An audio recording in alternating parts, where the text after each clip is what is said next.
मेरे YouTube channel Aditya commerce solution में। तो आज हम आपके लिए लेके आए हैं, हमने कल बोला था आप लोगों से कि कल जो है TGT PGT से रिलेटेड क्वेश्चन आंसर्स जो है प्रीवियस ईयर के वो हम लेके आने वाले हैं। तो आप लोगों के लिए एक सीट लेके आए हैं जिसमें आप लोग प्रीवियस ईयर के क्वेश्चंस को हम टिक करते रहेंगे और आज एक टेस्ट पेपर सॉल्व करेंगे। तो जैसे कि हम देख पा रहे हैं ऊपर टेस्ट पेपर लिखा हुआ है, आपका प्रीवियस ईयर का जो TGT PGT में आए हुए क्वेश्चन हैं उनको हमने लिया है। तो सबसे पहला क्वेश्चन इसमें यह है कि कर निर्धारण वर्ष शुरू होता है।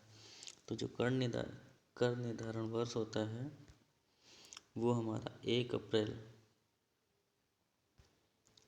ठीक है, 1 अप्रैल से जो है 1 अप्रैल से स्टार्ट होता है और 31 मार्च को ख़त्म हो जाता है, ठीक है। और दूसरा क्वेश्चन हमारा है कि भारतीय लेखांकन मानक परिषद की स्थापना किस वर्ष में की गई थी, ठीक है। तो किस वर्ष की गई थी, यह आपका हुआ था 1997 में की गई थी। भारतीय लेखांकन मानक परिषद की स्थापना 1970 में की गई थी, ठीक है। और नेक्स्ट क्वेश्चन इसमें क्या है, 1970 पर टिक कर देंगे। और नेक्स्ट क्वेश्चन जो है आपका पुस्तपालन व्यापारिक तथा अन्य व्यवहारों का मौद्रिक रूप में लेखा करने की कला है। तो ये किस वैज्ञानिक ने कहा था कि पुस्तपालन व्यावसायिक तथा अन्य व्यवहारों की मौद्रिक रूप से लेखा करने की कला है। तो ये जो हमारे वैज्ञानिक हैं इन्होंने कहा था स्पागलर और पैगलर ने किया था। ये ए ऑप्शन इसमें बिल्कुल सही रहेगा, ठीक है। चलिए नेक्स्ट में चलते हैं। नेक्स्ट क्वेश्चन है व्यवसायिक व्यवहार के परिणामस्वरूप मालिक की पूंजी में जिस मदों में की वृद्धि होती है उसको क्या कहते हैं। कहने का मतलब इनके जो व्यवसाय में जो भी व्यवहार यानी कि लेन देन करते हैं उनमें जो पूंजी में मालिक की जो वृद्धि होती है इसे हम क्या बोलते हैं। तो उसको हम जो बोलते हैं उसको हम क्या बोलते हैं, उसको हम आय बोलते हैं, ठीक, इनकम। क्योंकि कभी कोई भी ट्रांजेक्शन होगा तो उसमें बेनिफिट जो होता है उसी को हमारी इनकम होती है, क्योंकि, ठीक है। तो नेक्स्ट क्वेश्चन आपका है निम्न में से कौन सूचनाओं की प्रक्रिया के रूप में लेखांकन का अंतिम चरण होता है, ठीक है। अब लेखांकन के जो चरण होता है वो आपका अंतिम जो होता है उसका आंसर आपका है बी ऑप्शन है, यानी कि सूचनाओं का संप्रेषण। अब इसमें देखो होता क्या है, जो सूचनाओं की प्रक्रिया है उसमें किस तरह से जो आपका होता है। तो सबसे पहले हम वस्तुओं सेवाओं का लेन देन करते हैं, उसके बाद जर्नल में एंट्री करते हैं, एंट्री करने के बाद खाता बही में पोस्टिंग की जाती है, पोस्टिंग करने के बाद उसका बैलेंस निकाला जाता है, फिर ट्रायल बैलेंस बनाते हैं, प्रॉफिट एंड लॉस, फिर बैलेंस शीट, फिर profit and loss, adjustment account, फिर आपका सूचनाओं का विश्लेषण होता है, फिर सूचनाओं का संप्रेषण, यानी कि सबसे अंतिम आपका क्या आएगा, सूचनाओं का संप्रेषण रहेगा, ठीक है। चलिए नेक्स्ट में आते हैं। लिखा व्यापार के स्वामी द्वारा व्यापार में लगाया गया धन क्या कहलाता है। तो ये तो ऑब्वियसली बात सभी लोग जानते होंगे, व्यापार में जो धन लगाते हैं उसको हम क्या बोलते हैं, पूंजी बोलते हैं, ठीक है। ठीक, नेक्स्ट आपका है पूंजी खाता खाता है, मतलब पूंजी खाता कौन सा खाता है। पूंजी खाता कौन सा खाता, पूंजी खाता कॉमन सी बात व्यक्तिगत खाता ही होता है, क्योंकि पूंजी जो भी है कोई पर्सन ही लगाता है, ठीक है। तो पूंजी खाता आपका क्या है, व्यक्तिगत खाता है। फिर नेक्स्ट आपका आता है निम्नलिखित में से कौन सा एक सही लेखा समीकरण है। तो इसमें सबसे पहला जो ऑप्शन इसमें दिख रहा है इसमें परिसंपत्ति इक्वल टू स्वामी की इक्विटी, ये बिल्कुल गलत है। परिसंपत्ति यानी कि असेट इज इक्वल टू दायित्व प्लस स्वामी की इक्विटी, यानी कि जो मालिक होता है उसके ओनर का जो कैपिटल होता है वो, और प्लस जो उसके लाइबिलिटीज़ होते हैं वो हम ऐड करेंगे तो उसकी क्या हो जाएगी, संपत्ति बनती है, परिसंपत्ति, ठीक है। ओके, फिर next question, the institute of cost and worker accountants of India का प्रधान कार्यालय हमारा कहाँ पे है। तो प्रधान कार्यालय हमारा कोलकाता में आता है। तो हमारा इसमें ऑप्शन रहेगा डी ऑप्शन। तो आपको बता दें साथ साथ में एक जानकारी और दे रहे हैं इसमें, the institute of cost and worker accountant of India ICWA का प्रधान कार्यालय कोलकाता में है। और साथ ही साथ में इसका जो स्थापना हुआ था वो हुआ था 28 मई में हुआ था, 28 मई 1959, ध्यान रखिएगा 28 में 1959। ओके, चलिए नेक्स्ट। फिर आधुनिक प्रणाली का जनक किसे कहा जाता है? ठीक है, आधुनिक प्रणाली का जनक किसे कहा जाता है? जिन्होंने डुअल एंट्री सिस्टम को निजात किया था, यानी कि ल्यूकस पेसिओली को। ठीक है, ओके। फिर नेक्स्ट क्वेश्चन फिर हमारा, निम्नलिखित में से कौन सा एक कार्य लेखांकन का नहीं है? लेखांकन का एक कार्य जो कि लाभ अधिकतमीकरण, ये हमारा काम नहीं है, क्योंकि ये हमारा व्यापार में आ जाता है। ठीक है, और जो कि यहाँ वैधानिक आवश्यकताओं को पूरा करना, ये भी हमारा काम है। अभिलेखों को व्यवस्थित करना और व्यापार की संपत्तियों की रक्षा करना, ये जो तीनों काम है व्यापार से रिलेटेड होते हैं, यानी कि बिजनेस से रिलेटेड होते हैं। ठीक है, फिर आपका नेक्स्ट क्वेश्चन जो है आपका, निम्नलिखित में से कौन सा एक लेखा समीकरण नहीं है? यानी कि जो इसमें जो 4 समीकरण बना के दिए गए, उसमें से जो है आपका लेखा समीकरण कौन सा नहीं है? तो इसमें पहला है परिसंपत्तियां इक्वल टू देयताएं प्लस पूंजी, ये बिल्कुल नहीं है। ठीक है, क्यों नहीं? अगर देयताएं यानी कि अगर लायबिलिटी में आप पूंजी जोड़ोगे तो संपत्ति नहीं बनेगा। पर संपत्ति आपका जब जितना भी हमारा कैपिटल में जो हमारा उधारी होता है, अगर हम माइनस कर देंगे तो जो अमाउंट बैलेंस बचता है वही हमारा क्या बन जाएगा? बी ऑप्शन, वही हमारा क्या बन जाएगा? कैपिटल बन जाता है। ठीक है, ठीक है, तो नेक्स्ट चलते हैं।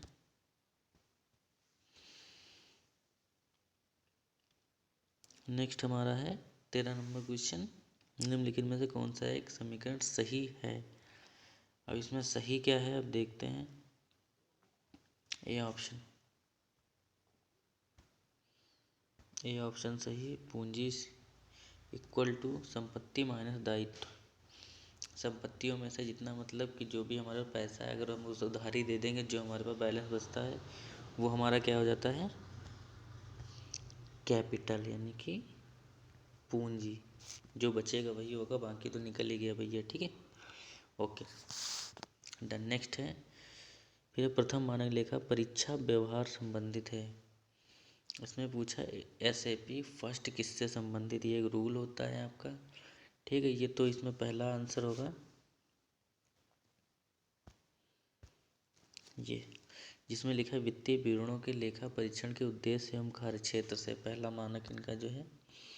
फिर एक कंपनी के एकीकरण से संबंधित लेखांकन किसमें किया जाता है?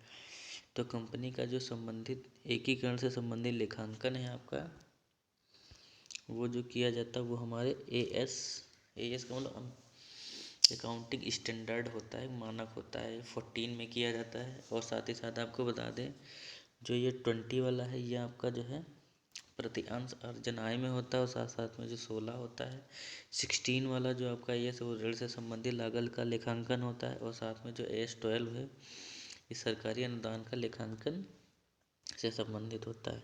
ठीक है, फिर आपका 16 नंबर आता है लेखांकन प्रमाप।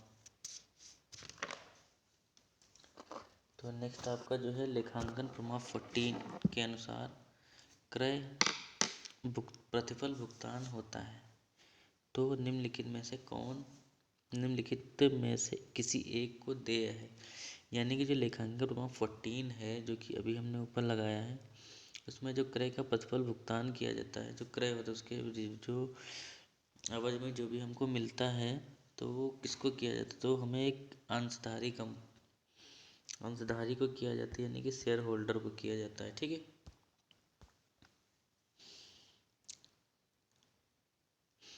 फिर अर्जित किंतु अप्राप्त आय मानी जाती है। हमने अर्जित कर लिया है, अभी हमें क्या हुआ? प्राप्त नहीं हुआ है, तो क्या मानेंगे उसको? क्या आप लोग बताएंगे? फिलहाल हमारी संपत्ति हो जाएगी। फिलहाल बता देते हैं ये वाला ऑप्शन, क्योंकि हमने अर्न तो कर लिया है ना। जब अर्न कर लिया तो इसका मतलब क्या, हमको मिलेगा वो, तो वो हमारी एक संपत्ति होगी, 100% मिलना ही मिलना है। ओके, चलिए नेक्स्ट क्वेश्चन। कहाँ चले गए? ऊपर आ गए, बैग आ गए थे। चलिए कोई बात नहीं है।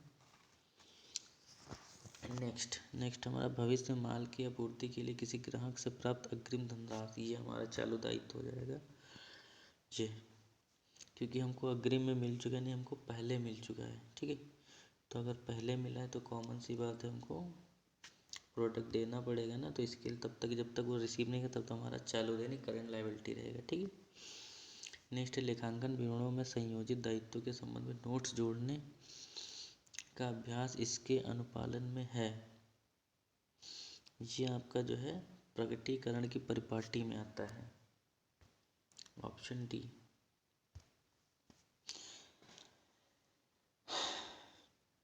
जहाँ पूर्ण प्रकटन की प्रथा को अपनाया नहीं जाता। ठीक है, तो नेक्स्ट आपका क्या है, मुद्रा मापन अवधारणा के अनुसार निम्नलिखित में से किस व्यवसाय की लेखा पुस्तकों में अभिलेखित किया जाता है। क्वेश्चन आपका है मुद्रा मापन अवधारणा के अनुसार निम्नलिखित में से किसे व्यवसाय की लेखा पुस्तकों में अभिलेखित किया जाता है। तो इनके मुद्रा मापन एक अवधारणा है, यानी कि मनी मेजरमेंट कॉन्सेप्ट के अनुसार।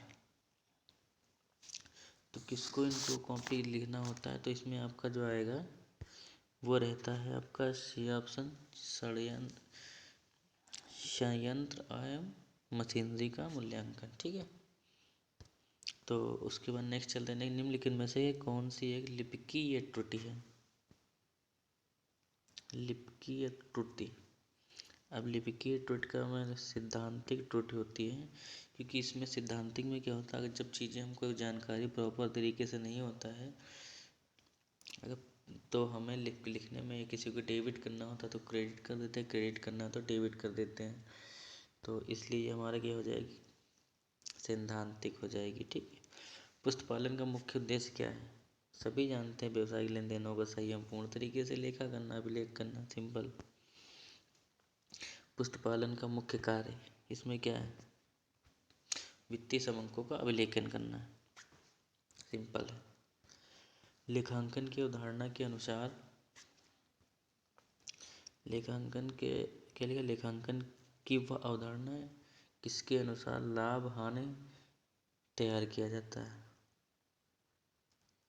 किसके अनुसार लाभ हानि तैयार किया जाता है, बताइए, कोई बता क्या।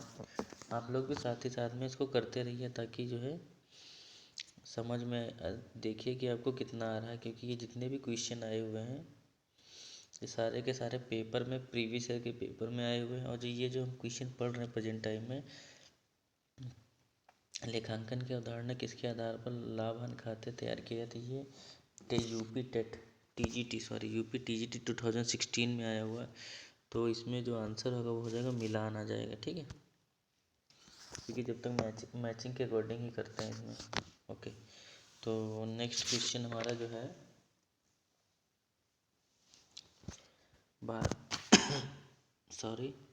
भारत में लेखांकन मानक बोर्ड का गठन कब किया गया, यानी कि जो अभी AS 14 ने लगाया था वही accounting standard board, Indian accounting standard board Bharat में, मतलब भारतीय लेखांकन मानक बोर्ड, पूरा इसको बोलते हैं शॉर्टकट में ASAB बोलते हैं। ठीक है, तो इसकी स्थापना जो आपकी जो हुई थी वो हुआ था 21 अप्रैल में हुआ था। ठीक है, 21 अप्रैल में हुआ था, और ईयर जो आपका था 1977। ठीक है, 21 अप्रैल 1977 में किया गया था। तो हमारा जो आंसर इसमें टिक होगा आपका ऑप्शन नंबर बी। ठीक है, नेक्स्ट, उपार्जन अवधारणा संबंधित होती है। उपार्जन अवधारणा संबंधित होती है किससे, आगम यानी कि रेवेन्यू से, रेवेन्यू आगम। कैसे संबंधित होती है, क्योंकि इसको जो उपार्जन और जो भी हम चीज़ अर्जित करते हैं या जो भी हमको मिलता है उसका रिकॉर्ड जो राजस्व में होता है। ठीक है,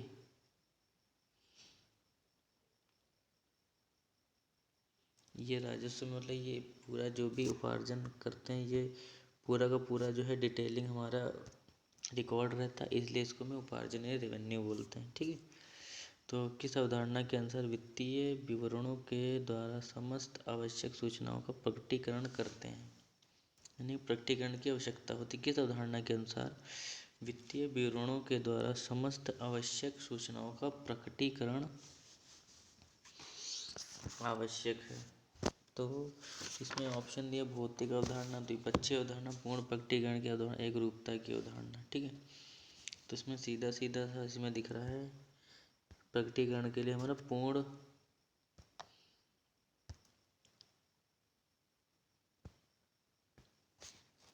ये आपका सी ऑप्शन है।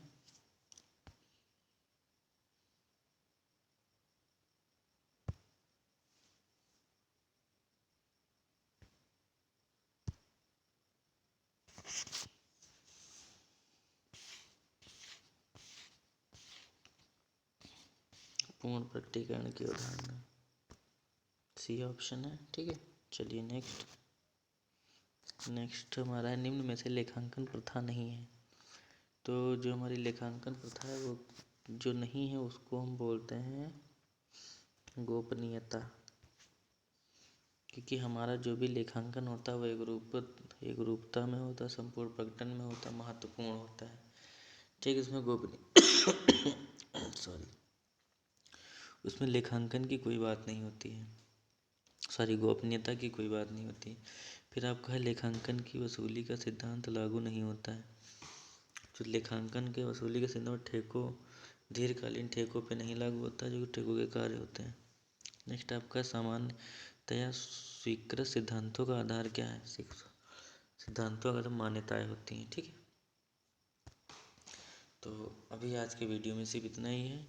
बाकी का ये क्वेश्चंस आप लोग रिपीट करके पढ़ें, साथ साथ में टिक लगा के बता दिए। एक बार दोबारा फिर से कहेंगे तो हम लगा देंगे।